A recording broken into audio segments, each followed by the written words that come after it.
distinguished professors, students, research scholars, all of you have taken your very valuable time in the afternoon. Actually, the afternoon is meant for a siesta or to take rest or to do something meaningful.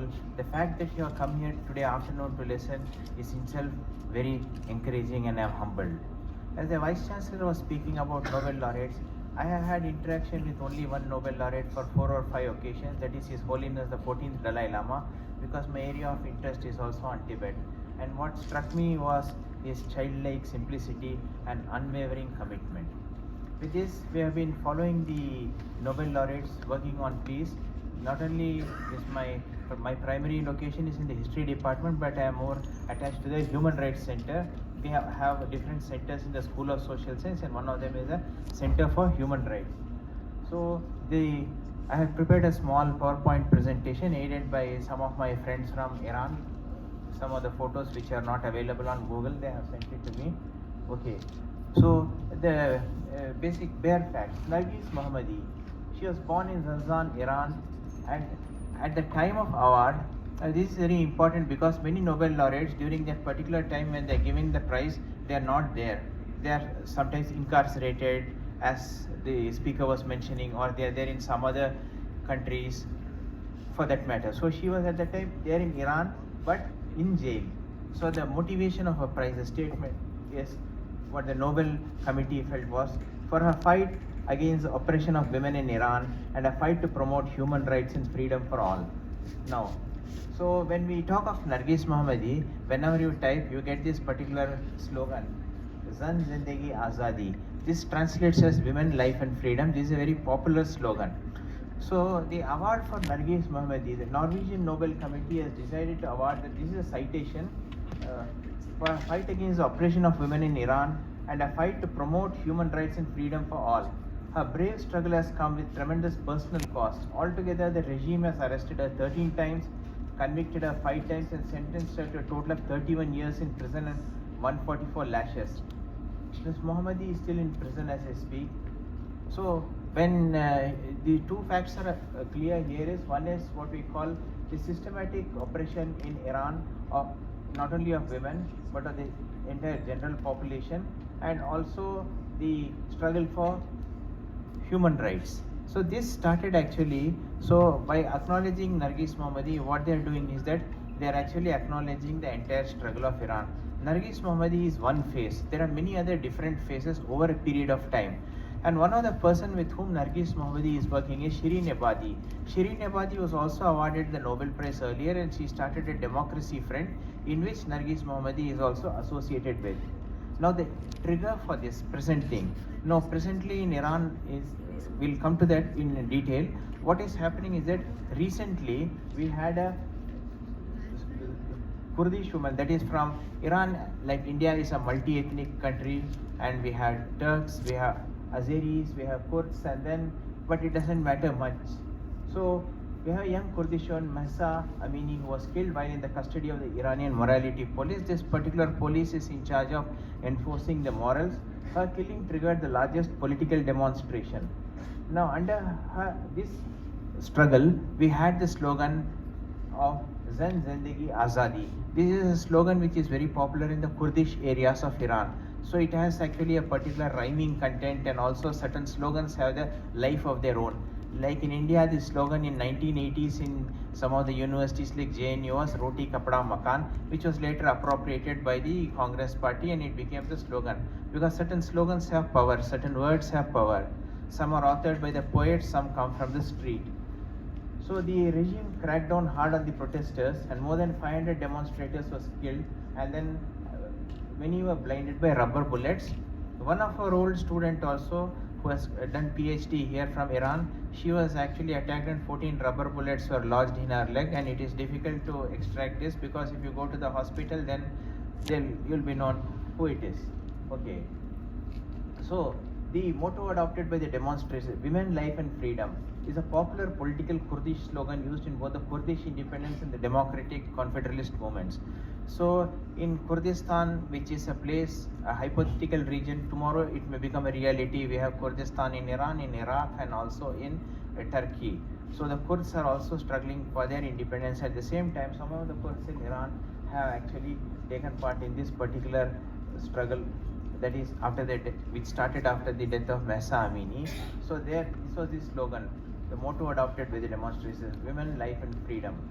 So the Nobel Committee felt that as a woman, she fights for women against systematic discrimination. Life, she supports women's struggle for the right to live full and dignified lives. This struggle across Iran has been met with persecution, imprisonment, torture, and even death.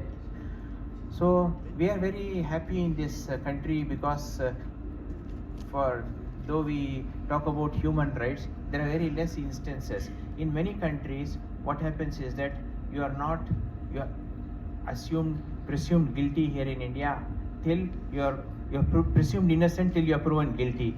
But in many other countries, it is the other way. Like for example, in China, we have children who as young as one who are in prison because they are reincarnate lamas. So they are the youngest political prisoners in the world. So unless we get a comparative idea what freedom means, only then we can understand.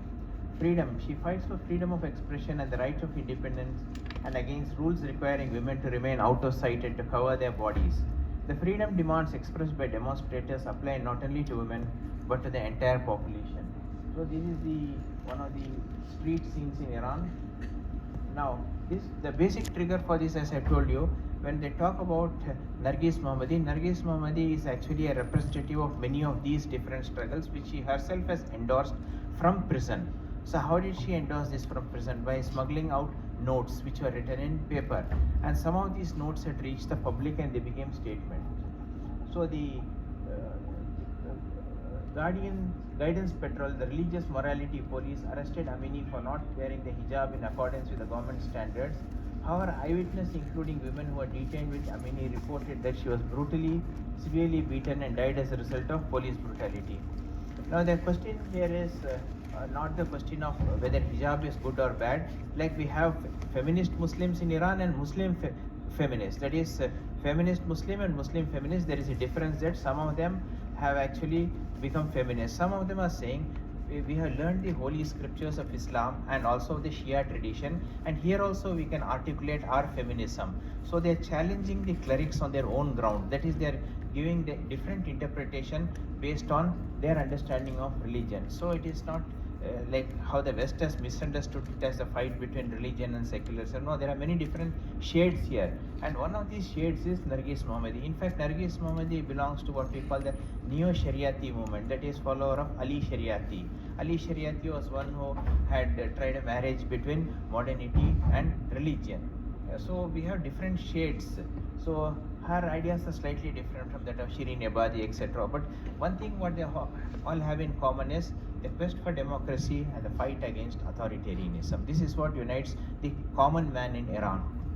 So in response to the demonstrations, so these are the spontaneous protests all over Iran, some of these photos were supplied to us by some people who wanted to remain anonymous.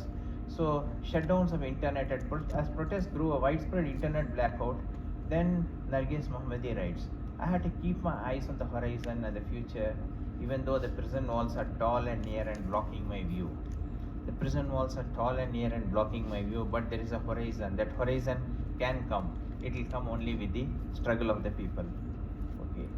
So as I told you, Narges Mohammadi's work is a culmination, or it will go even further. We can't say culmination. There is a prehistory of activism or protest. First we have Sadiq Daulatabadi, then Khadija Afzal Waziri. Then we also had, as early after the 1911 constitutional revolution, we had the Board of Governors of Jamiat-e-Niswan-e Watana, that is the Association of Patriotic Women. Then after the Shah of Iran was overthrown, that is, we had a popular movement. This is where we have what we call large-scale disagreements among different groups of Iranians. The Shah was overthrown, and after that we have a new government in which one of the persons was Farrukh Parsa. She served as a minister for education under Abbas Hoveda and was the first female cabinet minister. An outspoken supporter of women's rights, Parsa was executed by a firing squad on May 1980, just at the outset of the Islamic Revolution. So at that time we had different strands of opinion, like on one side you have the conservatives, on the other extreme you have the Tudeh party or the Communist Party of Iran, and many different shades in between. This was just before the Islamic Revolution. We had the White Revolution initiated by the Shah Mohammad Reza Pahlavi, which lasted until 1979. The reforms resulted in a great redistribution of wealth to Iran's working class, explosive economic growth, rapid urbanization, destruction of Iran's feudalist customs. They were characterized by high economic growth rates, major investments, and substantial growth. The problem with this was the economy overheated. Since it overheated, we had large numbers of rural people migrating to the urban areas where they did not have any work, because you had the old feudal tenures going away. So this led to the same people whom the White Revolution was supposed to benefit turning against the White Revolution. This led to large-scale discontent because 8% growth rate was there, which was one of the highest in the world at that time. Then it led to suddenly some people becoming rich. The Shah was authoritarian. So with the rise of the Iranian Islamic Revolution, we have just on 8th March, here is a photo, Women's Day's protests against the compulsory hijab. The protests began on 8th March, International Women's Day. Khomeini had just issued a decree making the veiling of women mandatory. So you see the number of women here, that is a popular participation. Women are not in the houses, they are in the streets, unlike in many other countries. This is what makes Iran very unique. They were at the forefront of the revolution, but after the Shah was deposed, Ayatollah Khomeini returned to the country from France. Everything they had been fighting for was threatened. This is Gulistan is writing this. The spontaneous uprising of both women and men was an effort to protect the achievements of women's rights in 70 years of Iranian history. That is, we had what we call the first women members of parliament who toured Europe, and they attempted what the Shah and others had later called as modernization. In place of it, they attempted selective modernity. Okay, so in 1979, tens of thousands of women in Iran took to the streets of Tehran. Just weeks after the revolution, they were chanting, "We didn't have a revolution to go backwards." This is one of the turning points. So these silences which are there are coming up during Mohammadi's speech or in the personality of Mohammadi. So every 10 years in authoritarian states, what is happening is, we have many authoritarian states, but as George Orwell, one of the famous writers on authoritarianism, said that every authoritarian state has some gaps, and it is in these gaps that people try to band together and protest. So, like in China, every 10 years you had the Cultural Revolution, then you had the Tiananmen Square, then after that you had the Great Uprisings, student movement. Similarly, 79, the Islamic Revolution, 99, you had the student protest, 2009, you had the Iranian Green Movement, then 2019, the Bloody November, this is christened by the Iranians themselves. So every 10 years you keep on having protests because the authoritarian state is revealing some gaps. The Green Movement refers to what we call it started in 2010. This was against the expectations of a reformist president, which did not happen. It was during the tenure of Mahmoud Ahmadinejad from the office. It was a major event in the modern political history, and it was at one time believed that the regime would be toppled, but the regime survived. Now then, Neda Aga Sultan was an Iranian student. She was one of the faces of this revolution, whom Narges Mohammadi acknowledges and also quotes as one of her sources of inspiration. She was walking with her music teacher to her car when she was fatally shot in the upper chest. Her death was captured on video by bystanders and broadcast on the internet, and a rallying point. Aga Sultan's death sparked renewed protests against the disputed election. Very strangely, when Khomeini was in France, the newspapers were banned, so Khomeini's speeches were circulated through audio cassettes, and we had many networks. It is some of these old networks which were circulating the same thing through the internet. So you have here the emergence and power of networks.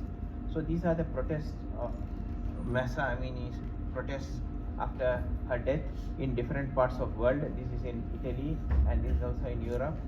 And here, this is in our own university. We had these two photos are son of protest, like some students cut their hairs and many Iranians had come. So the what Narges Mohammadi is quoting about this is, the more of us they lock up, the stronger we become. That is, you are actually locking up more people and then making us to speak more. So this message, you are actually, what she's saying is that you are giving unpaid publicity to us. So the Nobel Peace Prize to Narges Mohammadi is awarded taking into account her face as a symbol and her act of resistance as a collective symbol of the history of Iranian women and also the Iranian public in general. So, what Narges Mohammadi has done is that, as I told you, that we have many people. It is unlike the West, who says that this is a clash between religion and secularism. No, there are many different shades of opinion. For example, we have Sadige Wasamgi, who is one of the most famous clerics of Iran.